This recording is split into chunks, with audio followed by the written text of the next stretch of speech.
Hello and welcome to Non-Stop Wrestling Chat. My name is Barry and today we're here to talk about Smackdown and AEW Rampage. Guys, don't forget to hit like, subscribe and that beautiful notification bell. Get your beautiful self, let us get us to 200. Get your beautiful self sharing this, passing it to family, dogs, trees, aunts, birds, uncles, whatever you think is a YouTube account that can subscribe. Get them onto this channel because we're going to the big time. No really, we're just going to hit 200, but I like hit 200, so aye guys, let's get into Smackdown. So we kick off with Smackdown first, and that's an okay opener, promo and an angle of a match. So we had the Usos versus Street Profits. Do you know, Street Profits got the win via disqualification. I'm going to give it a 1 star. It was, let's say it was an angle, it wasn't really anything. Heyman getting a phone call after this from in the back, he gets a phone call from Brock Lesnar. I thought it was hilarious, like the ringtone and everything was great. Becky and Belair came out, and the first thing I've wrote down here is they'll have a contract signing in the next week or two. Later on in the night, we find out they are going to get a contract signing next week. There's no need for them here. There's no need for this bullshit because they already released the UK tour dates and released the matches that are going to be on it. Belair and Becky facing each other.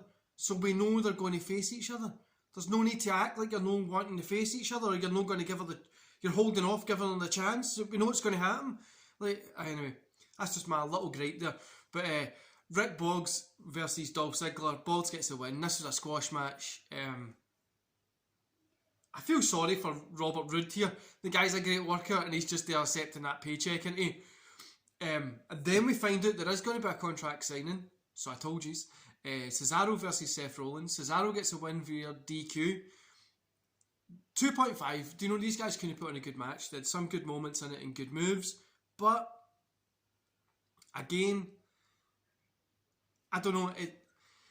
Cesaro just was there just to be another marker for the Edge Seth Rollins. Like, their feud. Cesaro doesn't really get anything from this. Unless Cesaro comes out or something eventually, who knows, maybe they'll work it in good, but at the moment I just feel it's just going to be there. Rollins keeps beating up Cesaro because Edge didn't come out. Then we head to the back and Heyman and Roman are kind of doing this little thing and it's hilarious. Like, Roman's saying something about them being at what's it called? Roman's saying something about Lesnar being at his house, and Roman's like, oh, how do you know that he's there? I love the jealousy thing, like I've got nothing to worry about, kind of feeling jealous way. I love that. It makes me smile so much, and I just think it's so fun.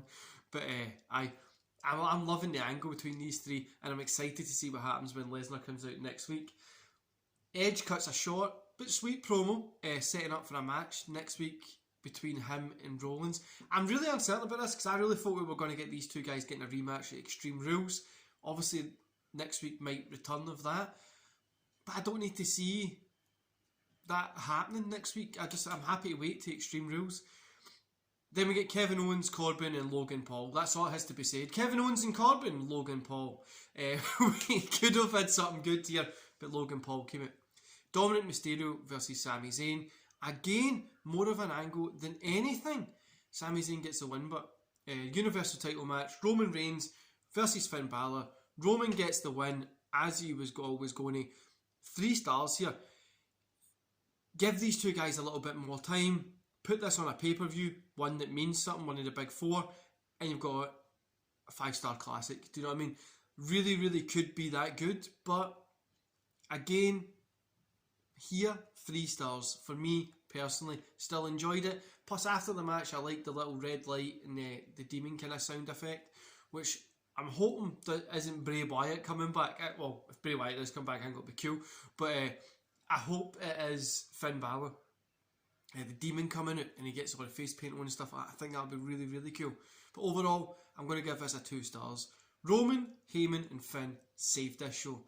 I'm going to say it just now, guys. I don't give a shit about Bianca Belair against Becky. They have took the fact that I was a mark for Belair and really enjoyed her work. I still enjoy her work, but I don't care for her character. I don't care for her as a person because she got bet so easy as a champion. Why should I believe that you're going to beat her again? And that is what hurts. I hope we're going to get something better coming in the future. And it just feels like she's grovelling for a title shot that she should already be getting anyway. But, aye, by the way, if you see me fix my moustache, it keeps going in my mouth. That's why I keep doing it. Hopefully, I get it trimmed either tonight or tomorrow. But AEW, we get Lee Johnson versus Malachi Black to open the show. 2 stars in this one. Fun match. Black playing some mind games, looking pretty good. Yeah, I enjoyed this one. Dustin runs out for the save. Kind of Black was attacking Lee after it. Then Dustin sets up a match on Dynamite for Black and himself. See, that's one thing I want to say. One thing I want to say is this is cool that they're not setting this up for the pay-per-view. They're putting it for the following week. So I kind of want to see how this will play out, see what's going to happen. So it makes me want to tune in to watch Dynamite. Do you know what I mean? Then we get Miro and Kingston having a little thing that was probably the best part of AEW. Jamie Hayter versus Chris Statlander. Versus Chris Statlander. 1.5 stars. Statlander looks strong heading into the Baker match. That's all we have to really say there. Darby Allin and Daniel Garcia. 2.5 stars for this. Do you know, it was good. Punk on commentary was good as well. The match was fun, fast paced, and I enjoyed it. After the match, 2.0 attacks. Punk comes down. Punk comes down. And then we finish off with Punk and Darby going face to face. Competition. Aye. Childish guys, I know. Okay show, nothing really great. It sets up nicely for the weekend. Roman Reigns stole the show. He stole Friday nights. Fuck's like he's the guy. I would have loved to have seen the character that Miro is just now against Roman Reigns. That would have been fantastic. Or Malachi Black's character against somebody like Finn Balor, or in a tag team with him, like he's the demon and he's Malachi, and that would have been fantastic. But so this is when you get so annoyed with WWE. But then you need to look at AEW and be like, I just don't want them to fudge the Punk stuff. I don't want them to fudge it up, and that momentum that they've got just now, I don't want them to lose it. But it was an okay Friday night. Roman Reigns stole the show for me. Stole everything. Roman and Finn match was great. Roman and Heyman doing a little thing was fantastic as well.